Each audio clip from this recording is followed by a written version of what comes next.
Welcome back, everybody. It's time for our second match here in our final group of the round of 16. It's Group D. We're starting things off with Bbyong over here on the left side. This guy having a pretty good run through WECG's qualifiers for Korea, round of 8, and also in the first season made the round of 16 in Code S, but didn't get any other Code S finishes. Yep. I think this will be a pretty good match, actually, considering Potting has been partying, and Bbyong has actually been here for a long time, and he's actually a very solid Terran, you know? Yeah. He's very good in this matchup. He's a very, very well-rounded Terran player. He's done well in Pro League, and as you were saying, done well in WECG. He's always been my dude, man. I actually think Bbyong has a chance to take this for sure. I think he does too. And I mean, he did get to see 7 games of Potting's PVT at the Home Story Cup Finals. He knows how aggressive Potting is. I mean, Potting is just insane aggression against Terran, so Bbyong's going to be very, very prepared for that. I love Bbyong's TVP as well, not just when he's meching. I think he's just a really fun player overall when it comes to that. Partying, man, he changed this guy's ID to Partying with how much fun he's been having recently. But look at his results, okay? Season 1, round of 8, Code S. 2014 GSL Global Tournament, he lost to Zest. He actually almost beat him. Zest had the reverse all kill in that best of 7. Just 1 game away from finishing it. Then did well at MSI, beat it, and of course just won Home Story Cup 10. So this guy is no joke. He is no joke at all. Very, very famous player. Big fan favorite, no doubt about that. Voted in from the fans as well. Yeah. So, you know, he made that video begging, which has been quite a lot of a hot topic over here in Korea, but I don't think it really matters. I think even if he didn't make the video, there's a high chance, man, he probably would have been voted in. This guy's pretty famous. Oh, yeah. And merry-go-round going to be the first map here. Advantage Bbyong, I'd have to say. Yeah, I would agree with that. But Potting, known for his 2-basing as well, and he loves the Blink Stalker, and he loves to be very, very aggressive with a lot of proxies, so I'm sure he's going to be trying something very aggressive early on so he can avoid going with those 3 bases and trying to have a macro game on such a drop-heavy map. I would love to see Potting just do his 2-base Colossus pressure on this map. I think it's a really good map for that, and wouldn't be surprised to see that, you know, just poke at the Colossi a little bit, then take a 3rd. It's time, ladies and gentlemen. Bbyong versus Potting here in Group D.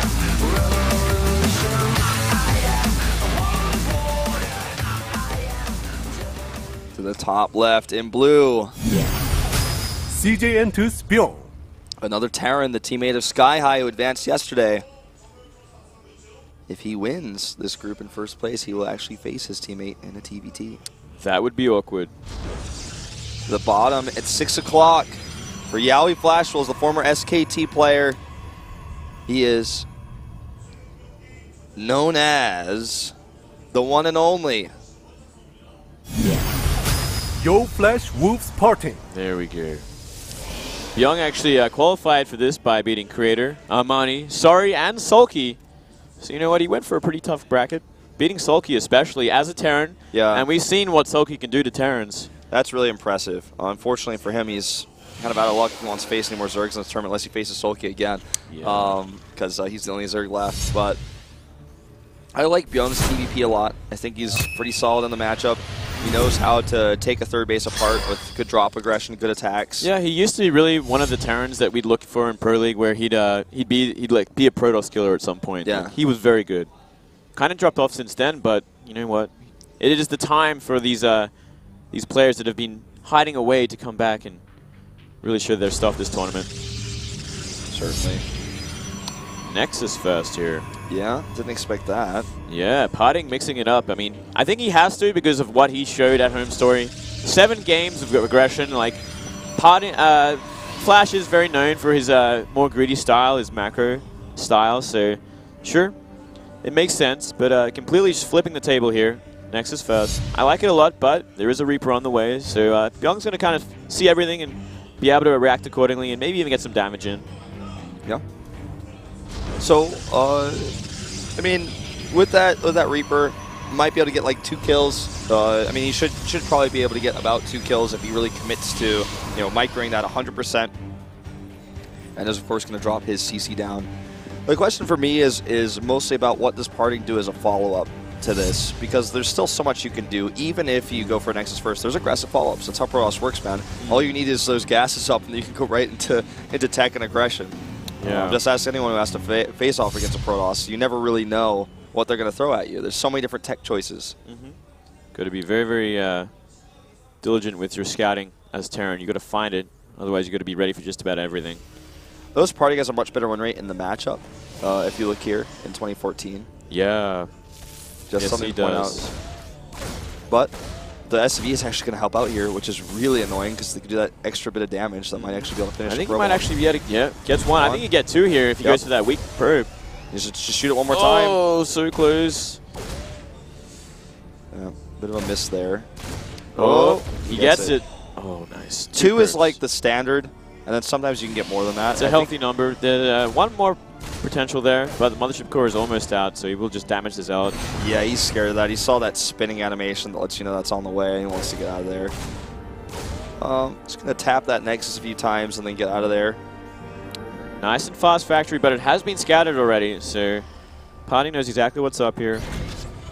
I wonder, what's the tech choice? Oh, Reactor Factory. Probably Okay. not going to be expecting the Hellions coming his way this quick. Yeah, I like this actually. Definitely not something you would expect on this map. More likely maybe on Nimbus or Well, even Sejong. it is a great drop path for Bbyong. You can go straight into the main. So I kind of like this, and it is playing to the strength of this map as well. And when you're up against a Nexus first, you know there's not going to be some pretty late Blink Stalkers if that was the choice. But we're going to see Stargate here. I think he might actually just go Phoenix. Phoenix would be the perfect response for this. Because he's already seen the factory, so getting a Phoenix out early on is just going to give him so much potential to shut down drops. We pick up Widow Mines with it, for example. There's no detection, so that's a bit of a concern for Widow Mines coming in. But I think the Phoenix is a great choice, as long as you can be on top of your micro. Oh, the body block on that Stalker, but here come the Hellions. Oh, this is going to be a problem. He's going to have to do it in the main if he wants to do the photon overcharge, but his Mothership Core hasn't started moving just yet. We could see a few probes go down to this. A lot of these probes are weakened from earlier, from those Reapers, don't forget. 2 kills already, and he was looking to get more. He gets 3, and escapes with both Hellions. Might get one more probe. Oh, not quite. It looks like he's going to save it. Oh, no. Well, he got 3 a few probes for 2 Hellions. Not too bad. Oracle on the way, though, can actually do a lot of damage, but he did scout it. So he should have some Widow Mines in position. Maybe, maybe not. You know, he's got 1 in here, so he should have 1 at home popping out around now. We need to have a look at the Marine count at home. Oh, the natural is wide open as well as the main base here. Yeah, that Widow Mine is the only line of defense he's going to have here, and it's not even spawned yet. Oh. This is going to be a lot of damage. He doesn't exactly know where the Widow Mine is. He's being a little careful here. Yeah. 3 SCVs down. All right, Widow Mine is out, but it's not in the right spot here. Here comes some of those Marines. That's absolutely what he needs. Oh, that Widow Mine was getting ready. It certainly was. It was almost active here. Meanwhile, that drop is now boosting into the natural. There's no observer on the map, and the only detection he's got is, of course, at his opponent's base. The Robo just now finishing. And the Widow Mine comes out last, which is a bit of a missed target there, so I'm not sure if he's going to be able to get that where he wants it to be. Yeah, photon overcharge should probably be active for this. Oh, wait. Oh, nice zealot there. Oh, that probe. Oh, that probe. That was really good micro there by Parting to draw that. Probe of betrayal is what we call that. Probe of the what? Probe betrayal right there. Oh, yeah, yeah. Well, a big drop coming in here too, but it's already spotted and damaged. He could lift that if he wants to. Couldn't lift it, but he needs a follow-up. He needs something to come in. Should be able to deny it from burrowing. Oh, I'm not so sure. Oh, he's going to get that burrowed, I think. This is still a lot of an annoying drop to deal with. Oh, he needs a micro? Okay, doesn't get into the range of that. That was scary. Well, very tense this early game here. Parting up a few workers, but he's still losing a lot of mining time here at the natural. 43 to 38 right now. What's key is his base about to finish, and he has Phoenixes, which can control the air, shut down medevacs. Drops are basically over for now, essentially, because there's no way he's going to be able to continue drops with 3 Phoenixes out. If he wants to commit to that, he's going to need more medevacs, which he doesn't have. He's only got 2. So Phoenixes can shut that down, no problem. But he's actually a bit concerned about the Oracle coming back to his main base again, so he's going to leave some Marines at home. So Parting is really comfortable now to add these Forges, add the Twilight Council, and get set up for the mid-game. He's in a really comfortable place. Yep, wants to get a few Colossi out and kind of just set up his bases, set up his defenses, get ready for any sort of more dropping before he goes to that 3rd base. Start that armor upgrade finally, as well as charge most likely. And just take map control with these Phoenix. Yep. Get an idea of exactly what's going on. He knows the drops aren't going to be coming anytime soon now that Phoenix are out in the map with a decent number. Yeah, in fact, once Parting gets his range in the second Colossus, I think he'll be comfortable to take a third base. He can easily take the base to the right side of his natural, where it's far away from the Terran as well. And I'm feeling that's what he's probably going to be doing here. Yeah, you definitely do not want to take that middle base against the Terran. So, I mean, he's in a great spot. Ooh, can pick off a mine here. Nice that little would snipe. Be nice. Gets it. Very, very important there. It's going to make it a lot harder to defend this base, defend the production line, and down goes that third Nexi. Yep. He's so confident. He's got Bbyong totally on the back foot right now. Stem, combat, shields, and +1 are all getting closer to being finished here, but once he has that, range is going to be done, and Blink is going to be done shortly after that. So the follow-up attacks are going to be so much harder to execute. He scans here, sees the Colossus, and he's like, I guess I need to start getting Vikings. Yeah, he's got a little bit of time he's got a little bit more time before he really has to start investing into Vikings. He's going to start that second starport as well, and he should definitely be checking for that third base now. And Phoenix are really just doing so well at containing here. Huh. Look at this. He's going to even be able to get a few more shots off. A bit of a mistake on the control there by Bbyong. He scouts that third base, like you were saying. He really needed to get that information, but second starport coming up leads me to believe that he's actually going to do an SCV pull. But I don't know, man. I don't think he should. Let's have a look if he's got an armory on the way. It's going to be the biggest tell here. +1 range, going to be done. It's going to go straight into +1 armor. He'd want to start the armory pretty soon, not just yet.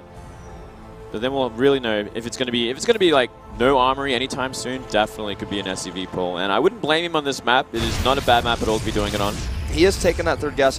The thing about doing the SCV pull is you normally do this when you have a massive lead in army, but when you do a drop like this, your build up to the barracks is so late that you don't actually have that many barracks units out, so it's hard to actually pull it off because you need to have this big overwhelming force. But we'll see. He is building that up right now. He's making a ton of Marauders. He is building that strong bio, and he's getting a Ghost Academy. So I'm thinking, man, it's going to be that 3 Ghost SCV pull. Yeah, I'm starting to like that prediction. It's lining up.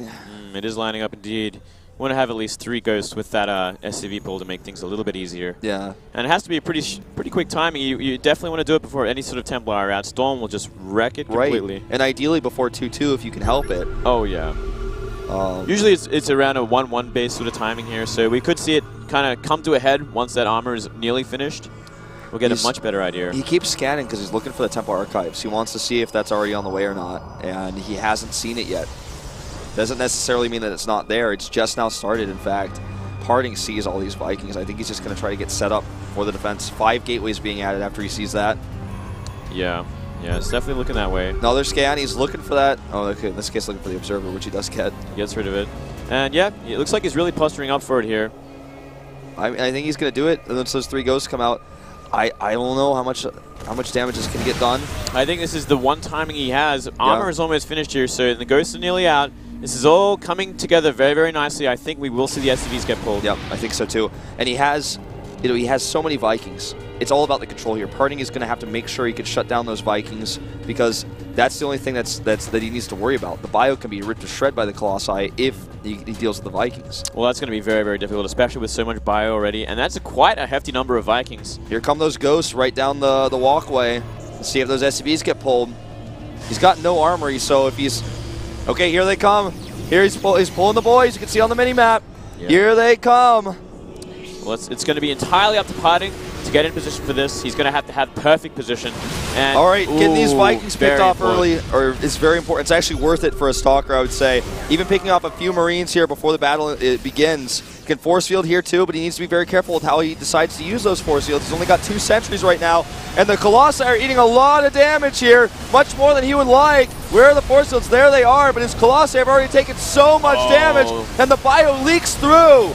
Yeah, too much damage here. Simply just out of position here. Tried to do a lot of damage early on while the Terran was coming to his base, but you know what? I think he got greedy. I think he got greedy out there trying to pick those Vikings off he was a little bit too far out there. Well, his Colossi should not have been out there like that. I mean, he took so much damage before they even started fighting here. Yeah, the Stalkers out there, that's one thing, but the Vikings, or rather the Colossi should not be there. Well, that's going to be game, ladies and gentlemen. GG. GG. Bbyong with a very, very powerful timing attack there on merry-go-round. He set it up perfectly. He did enough damage early on to kind of slow down Parting. And from there, got that third base up, knew exactly what he wanted. Perfect timing with Ghosts and his second upgrade finishing. And I feel like Parting, a little too late on Templar. Little out of position there as well. He should not have been down there. He's just too far out of position. I think he was too confident. You know, he already saw it. I think he knew it was coming because he saw the second starport. You see a second starport like that with your Phoenix Scout, you know very likely what's coming. There's a very high chance. Also, he didn't see any hint of an armory. Armory's the biggest tell, I feel. It's the biggest tell of all. Second starport could kind of mean you're going for the late game. Like, you want to go for that critical mass of Viking so you can take down, you can completely wipe out the Colossi. So I kind of understand, like, that didn't give him the full, like, answer, but I think he was expecting it. And when he saw it moving, his Colossi should not have been that far out there. Well, we could say it 1,000 times, but that was one of the biggest issues. If his Colossi are on the high ground sitting back, while he gets those force fields down, where the Vikings can do anything, he's in a great spot. Yeah. King Bbyong Station, going to be Parting's map of choice. No surprise there. Yeah. Fantastic map for Protoss against Terran. Blink builds are great. Oracle builds are great. I feel like it's definitely going to be more of a blink opening from Parting. I mean, we saw that so much against Flash in Home Story Cup. Yeah, I agree. I think we're definitely going to see a blink build. How much Parting decides to commit to it is up to him. Probably going to see one of those Banes at the third bases. Parting loves those types of builds. Fake aggression, take a third base, and then with that third base that's up early, go into more aggression with that extra economy you've got. Bbyong taking that solid win though. It's got to be feeling good. It's time. Game number 2 on Parting's map pick. King Bbyong Station for this TVP. The bottom right in blue for CJ Entus, the Terran. Up 1 game in this series. CJ Entus Bbyong.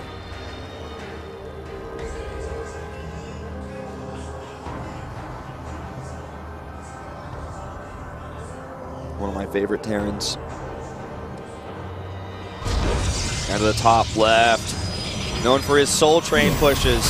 Yo Flash Wolves Parting. And his very, very confident attitude and style. Yep, very, very outgoing. Bit of a crazy guy. Yeah. What does that say, Wolf? It says, you're the winner of Home Story Cup. Win it. Win today. That's basically what it said. Okay. Not directly, but that's like what I could translate from Korean. It said Home Story Cup Usunja, the winner. Just calling him that. And Reaper opening from Bbyong by the looks of things, unless it's going to be a 1 Rax expand, which we don't normally see. I think 1 Rax expand is too risky on this map too in a lot of ways because you just don't get that scout. Yeah, well, I mean, I think we might have seen Marine King do this actually. I can't remember. Marine King's got his own kind of flavor there. And you know what? Actually, Moonglade, you were just looking into the crystal ball here. Looks like that's what we're going to see. Looks like we might actually. Well, look at that. You're just predicting the future today, man. Feels good to be right. 2 early gases from Parting, so we definitely think we're going to see a proxy at this rate. Well, I think it's going to be a Stargate as well. By the way, delayed gas for Bbyong. He's going to get it still. Hold the phone, hold the phone. Let's wait and see where this pylon goes down before we will know for sure. But, oh yeah, that's definitely a Stargate position, I feel. Smells like a Stargate. Smells a bit funky. So with this delayed gas from Bbyong, you know, he can do a lot of things, right? All right, so I'm not right. It's fine, it's fine. But I mean, he could do a lot of different things with this. Well, it's going to be a fast factory by the looks of things. Yeah, and I think we're just going to see a drop play out of him, but it's a weird factory timing. It's not a gas first factory, so it ends up being a bit delayed.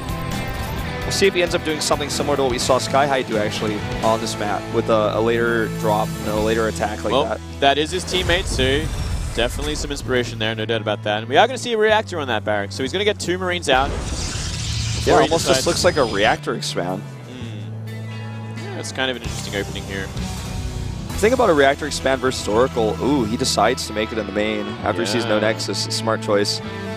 The thing about the reactor expand is that you lose a lot of Marine production time initially, so you've got very few units out. But once it's done, you have way more Marines than you would normally because you have that extra production. So by the time the Oracle gets there, he should have about 8 Marines or so, if not more. Yeah, he should definitely have enough at least to defend 1 base, so he shouldn't be in too much trouble. And by the looks of things, we're going to see some pretty early aggression. Mothership Core going to scout out that natural, sees nothing. Doesn't know for sure though, and I'm sure he's going to go into the main and get a better idea here. But he's got to be careful because there's 4 Marines out. Yeah, that's kind of weird as well to see. Like, oh, he wants to bait the Mothership Core in far. Very well done. And there's not enough energy for a recall. Not yet. No, he 4 seconds away. He's going to get away. But taking I mean, a lot of damage. the thing is here, if the Mothership Core baits out the Marines and the Oracle comes in, just wipes them all out together, like, that's a huge, huge problem for Bbyong. Getting that starport now as well. So we are going to see that similar start from last game. Yeah, and that Widow Mine is coming out here pretty soon too. That's going to, you know, if lucky, just totally straight deny the Oracle. Good scout here in the main. Now he knows what's up pretty much, guaranteed. It's got to be a proxy Oracle. Or proxy DTs perhaps, but that would be pretty strange at this timing. That would be strange. Marines are in position though. They should be completely fine at dealing with this. From here, I mean, I guess we could see a Viking. Maybe. It's always a nice follow-up. I would, just because... But he wants to apply pressure as well, so... Yeah, no Viking yet. Yeah, nothing at all, in fact. Doesn't have enough gas. Saving for that Medivac, no doubt about that. Ooh, Marines a little out of position here. They actually moved out on the map. Ooh, Bbyong. Some interesting decision-making with this. Yeah, he's really looking for damage here, but I don't actually... Oh, he doesn't want to waste energy on that. He could be killing every SCV at this point. I think he's scared of Widow Mines, but this is starting to look like Game 2 Terminator, not having defense at home. It's like that. You don't leave anything at home versus an Oracle build, you're going to hurt from that. Okay. So yeah, he's looking for that proxy Stargate. And with no Viking coming out, it's a bit annoying. He's going to have to leave always units at home, and the first Phoenix is also going to do a little bit of denying of drops. That annoying Stargate still hasn't been scouted yet. These Marines are looking for it, and actually they will find it if they continue down the path. It's just going to take them a long time to get there. I mean, there is 2 Oracles out as well, which will kill all these Marines once they finally find it, so long as the Oracles have energy and are in position. Losing an SCV, but here come those Marines. Oracle out of energy now. And that hurts too. The Oracle being out of energy is going to make it tougher to defend that Stargate like you were talking about. It's too many Marines for just one. Yep. Go for the Stargate first right away. It's like there, it's just gonna, looks like it's just gonna go down here, but Parting, nice little lead there, 5 probe lead at this point. Nexus Natural is a little bit more saturated as well. Yeah, and he's not concerned about drop play really anymore with that Phoenix out, and he's got so much vision on the map. So I'd be pretty comfortable. He's actually got 2 Phoenixes on the map. Yeah, this is looking pretty good for Parting. He's in a very comfortable position this game. Robotics Bay on the way as well. So going up to that standard sort of Colossus opening. 3rd Command Center on the way. Looks like maybe... Oh, no, it wasn't an accident. He just wanted to check for Widow Mines. Yeah. Now turn on that cannon. It's doing so much damage. That Pulsar beam. It's just going to kill 2 Marines, too, for his troubles. Destroy that depot as well, by the looks of things. He likes to kill those depots today, man. He's very adamant about it. Yeah, well, he's got to be careful of these drops here. Multi-prong attack going in. Yeah, that Oracle could do so much for the defense. And it looks like it will, but I mean, at the same time, you have a double drop into the main base. And it's got Widow Mines in it, so that's pretty annoying. Widow Mines here are going to be able to do a lot of damage without any detection nearby. Needs to keep those Oracles away from the Widow Mine. Down goes the Mothership Core as well. Looks like they are going to get out of here. Whoa! Ooh. Eats a shot there. That was a bit of a mistake. Yeah. And trying to kill the Phoenixes because he knows there's no way out otherwise. And it looks like he's going to lose all these Marines. Stalker should just be microed back. Yep. 3 probes for his trouble there, and Stalker, and I think it was 1 Phoenix. Oh, not even 1 Phoenix, actually. So I don't think that drop was worth it at all. No, definitely not. Getting the Stalker at the end there was like an extra little consolation prize, but I don't think it was worth it. This drop is spotted as well now by this Oracle. Oracles just give you so much utility in this matchup because you could just scout with them, you could harass, you could attack, you could detect. It's quite amazing what you could do with that 1 unit, even from a proxy. And look, you're going to see more damage go down now. See 2 SCVs go down, more depots He's going not down. mining from his natural. He's never able to control it because he keeps sending all of his units to drops. He's very, very hyper-aggressive this game, and I think it's going to come back to bite him. We already see him down 15 supply just from failed harassment. Yeah, from failed harassment alone, and you know, if you can't mine from your natural, it doesn't matter unless you're doing equal damage to your opponent. It doesn't matter if you're doing some. You know, he's lost a lot of mining time here, but he's just going to go right back to it.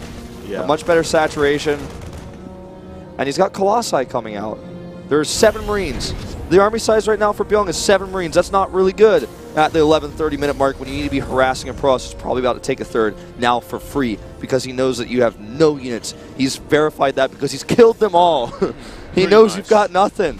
Yeah. He's even confident enough that you have nothing that he's going to keep harassing your natural. Oh, he gets every Marine 16 kills on that Oracle. Yeah, very, very dominant play from Parting here. Completely deflecting everything. He's in such a comfortable position here. We could even see a 2-base timing, but He's going to go for the safe play, going to get that third base down. He's in no rush to win this game. He knows how far ahead he is. He's really ahead in everything except upgrades, which with double forges coming down, he's going to catch up with real quick. I love seeing double forge, especially in this position. He knows how far ahead he is. He can just do this. He can power up, go for 1-1 instantly here. Go into those charge lots. The only thing I love more than a double forge right now is a triple forge to get the shield upgrade too, man. That's how far ahead he is. There's no way for Bbyong to punish him or attack. Look at Stim. Stim isn't even halfway done. Yeah. He knows all these things because he's always in his base killing stuff. He can actually see it physically. It's going to be like a 14, 15-minute stim. Yeah. Oh, man, that's a late stim. He could just do whatever he wants. He could spend all of his gas and not make a single unit. Double drops going on here. Yeah. One to the main base, one to the natural. Let's see if he's prepared for this. This one got scattered out, though, by that Phoenix. This one. He has been cutting a lot of units. Oh, this is going to help out. 10 probes go down. I don't think he really noticed it. He's busy microing his Oracle, or not microing it in this case. If only he had Stim, he could kill that thing so many times by now. That was a lot of damage, actually. That was a very, very impressive amount of damage. And that gives the worker lead to Bbyong, 52 to 45. Yeah, Parting's been cutting units quite significantly. He's only been making Colossi, basically, because he knows that a ground-based attack isn't going to be something he needs to worry about. But cutting the cannon, skimping on that cannon in the main base really hurt him here. Now he's making it. No surprise there, as it's important against this type of harassment. Bbyong's clawing his way back into this game slowly but steadily. This attack finally has Stim. It's going to pick off a pylon. Oh, barely gets it. Those two Widow Mines can do so much. We've seen a lot more of this type of play in this matchup recently. Yeah, finally some cannons in the mineral lines. This is going to pretty much shut down everything to do with mines. And oh, this could be great. Gonna get one. Ooh. Gets one. Not the worst situation for Parting, who can now blink and chase. No, he's fine. And first upgrades are finishing for Parting as well. 1-1 on the way. Seconds away from finishing. Yeah, notice he's even able to, without having the forges before the eBay was already almost done with +1, catch up and get the armor first. Yeah. And he's got a Twilight Council, so he can go straight into 2-2, which he starts the armor for immediately. As soon as he's got the gas for the attack, we'll probably be doing that as well. This 19 kill Oracle. 20 now. 4 health on this thing, but it's got full shields. Stim finishes the job. Definitely worth it, though, at the end of the day. Oh, yeah. Worth his weight in gold at this point. Scouted so much and done so much damage. +2 attack on the way and armor.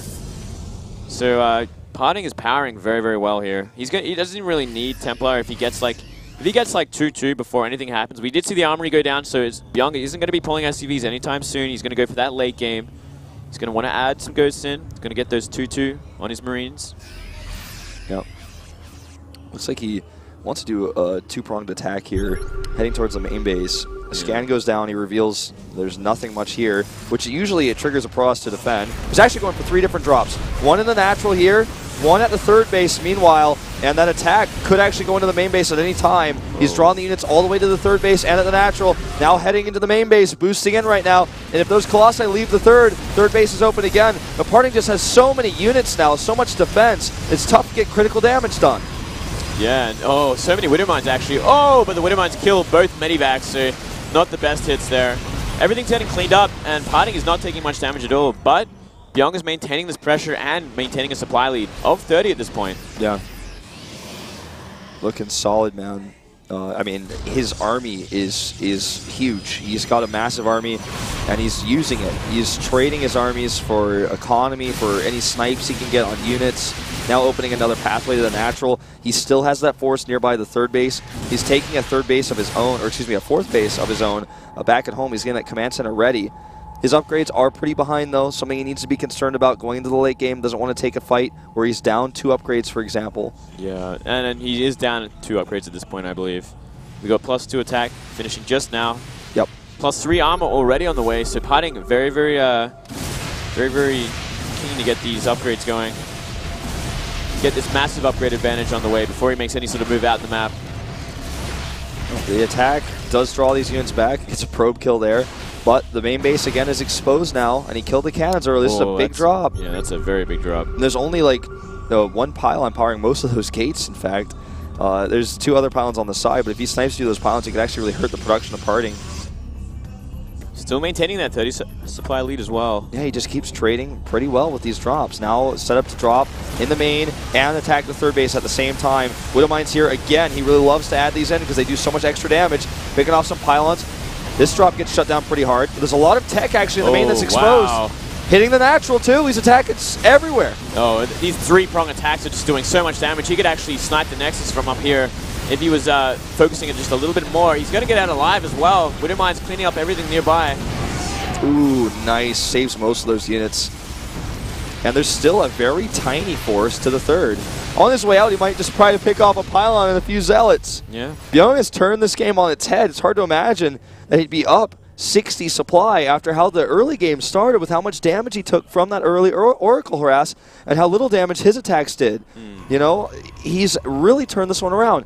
He is going to be in a tough spot against these 3-3 upgrades, and he does actually have a bit more of a bank than I would like to see, but just finally dropping that down on those 3-3 upgrades. He's going to eventually get those out.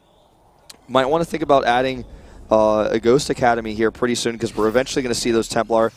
And he could afford a second starport, but he's really preferring these ground units instead to get to his maxed out. He doesn't want to spend, I guess, too much of his supply in Vikings because he's just not attacking the army head on. He doesn't want to do that right now. He just wants to fight it in pieces. Yeah, pretty much that. And he's finally seeing some Templar on the map, so he might want to add that Ghost Academy now. Gets that third base, snipes the Nexus here. It's not enough. These essentially for free, too. Yeah, essentially for free. And now his fourth is actually exposed. Parting knows that's where the attack is going to go, though. He's sending his units over there right now. But will he be there in time? He is too late. This Nexus is going to go down as well. 2-2 upgrades on those Marauders. This Nexus is not sticking around very long. Boom. Oh! Okay, wow. Turns around and grabs it. Parting is falling apart here. Bbyong is just ripping him to shreds. Now, actually, again, poised to take an attack in the main base and at the third.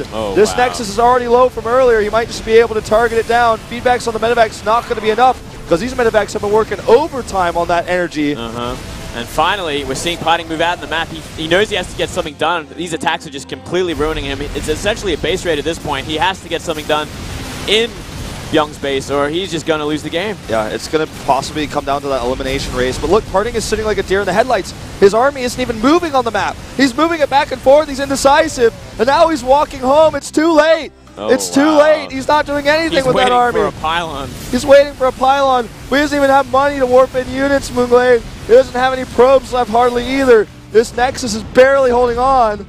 So last Nexus that's mining right now. Okay, the main is still alive.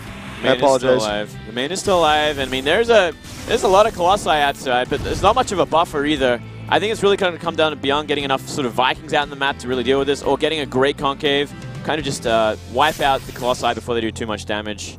He's kind of camping in his main at this point. He knows that there's a one last-ditch effort here for Parting.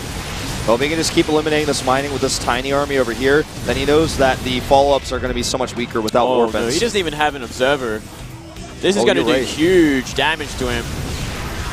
4 observers on the map, not a single one with this army. Can't believe it. Oh yeah, this is going to be horrible.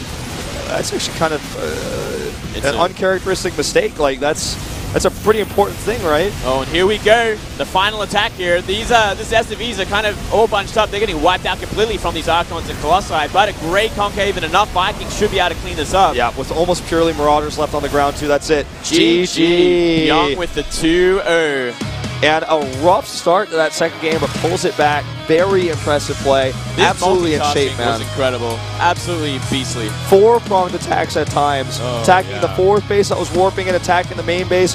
Dropping the 3rd and just running into the natural. I mean, he was everywhere. He was everywhere. He's looking really informed. That's some of the best drops we've seen in Heart of the Swarm, actually. That was pretty on point. In Heart of the Swarm, Wolf. Yeah. This is all year long. This is like the best we've seen. But some of the best we've seen, man. I mean, we don't see drops of that magnitude too often because oftentimes it's really risky. It's a very fine line because if you start to lose your drops, then you get too far behind. And you know, he had like no Vikings the whole game. Well, he was like constantly sending all his units out in the map, and these Oracles were just wreaking havoc in his base. But he still managed to make it work. Still enough multitasking. Still enough just like constant harassment pressure, just whittled away at Parting till the late game where he had like a hefty supply lead. So Very was impressive. sick TVP right there. I've always loved Bbyong's TVP. But I have to say, parting, like he cut a few, maybe too many corners in that second game. Yeah. Well, he was like in a good position and he was powering very hard with those double upgrades. He was looking great, but I think maybe the Templar tech was just a little too late. Maybe Blink tech was a little too late. Not enough cannons in Neglecting the the cannons in the main was my biggest issue. You know, he went double forge, but just didn't get the cannons because up. there was so many Widow Mines with these drops, which were doing a lot of damage just to the army itself when they came to defend, and to the probes occasionally. So, yeah, just a couple of things parting was missing. Yeah, he just is you know, against an aggressive Terran like that, who's going that aggressive, you really need to commit to the defense more than just a standard defense. Because he gave a solid standard defense, but you got to take it a step up against somebody who's only dropping you 3-4 locations at once. Yeah, exactly. So guys, that's going to be our Terran advancing actually to face a Protoss, a TVP in that winners match. We're going to have that after a quick commercial break. So we'll be right back.